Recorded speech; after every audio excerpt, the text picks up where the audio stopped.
Жыровіцкі манастыр з'яўляецца найбуйнейшым праваслаўным ансамблем на тэрыторыі Беларусі.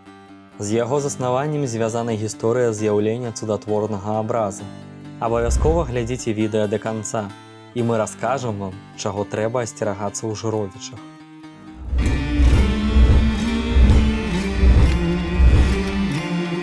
У 1470 годзе у лесе бліз месца пастухі заўважылі яркае святло, што прабівалася скрозь галіны грушкі дзічкі. На дрэве зіхацеў маленькі абраз Маці Божай з дзіцяткам Езусам. На месцы з'яўлення жыровіцкага абраза з пашанаю збудавалі драўляны храм, але ў 1520 годзе здарыўся моцны пажар. Абраз сярод попелу не знайшлі. Аднойчы, пасля заняткаў, мясцовыя дзеці пайшлі да ўзгорку, дзе ўбачылі на валуне Багародзіцу ў прамяністым ззянні са страчанай святыняю. Гэта і стала другім з'яўленнем жыровіцкага абраза. Пасля на гэтым месцы заснавалі манастыр.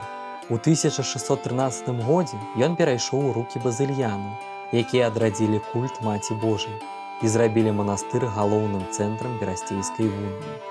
Першым игуменам манастыра стаў вядомы рэлігійны дзеяч ВКЛ Іосафат Кунцевіч, святы мучанік, які змагаўся дзеля распаўсюджвання уніяцтва на беларускіх землях.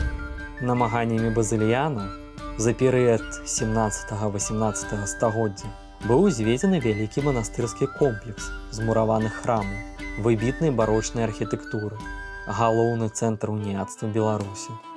Ужо толькі ў час расійскай імперыі у 1839 годзе біскуп Іосіф Семашка, якога падтрымліваў Мікалай I, разам са святарамі перайшоў у праваслаўе. Архітэктурны ансамбль мае мастацкую, аб'ёмна-прасторавую кампазіцыю і выразны сілуэт. Цэнтрам кампазіцыі выступае найстарэйшы храм – Успенскі сабор, аб'яднаны пераходамі з будынкам семінарыі. Недалёк ад сабора месціцца Яўленская царква, дзе па легендзе стаяў камень, на якім дзятва ўбачыла Багародзіцу. Пасля яго змясцілі ў алтар пад прастолам. І завяршае ансамбль Крыжаўзвіжжанская царква на самым высокім месцы, утвараючы яго дамінанту. Не забывайцеся падпісвацца на канал і ставіць падабайку, калі вам цікавае гэтае відэо. А ці ведалі вы пра выратаванне манастыру ад нямецкай акупацыі? Падчас вайны немцы, што зладзілі тут склад, пачалі бачыць у храме таямнічую жанчыну, што загадала ім сысці і не вяртацца. Пазнаўшы ў ёй Маці Божую, салдаты на дзіва манахаў падпарадкаваліся.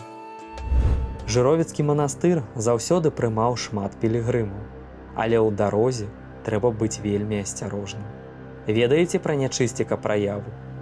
Стомлены вандроўкаю чалавеча можа прытуліцца да дрэва ў гушчары, і ўжо праз хвіліну ягонае цела будзе трымаць моцная сухая рука, а з-пад муху будуць гарэць два чырвоныя вагеньчыкі пякельнай нянавісці. Гэта праява зацягвае чалавека на згубу ў дрэва. Таму раім пры сабе мець вагеньчык. Напішыце ў каментарах, якіх беларускіх нячысцікаў вы ведаеце.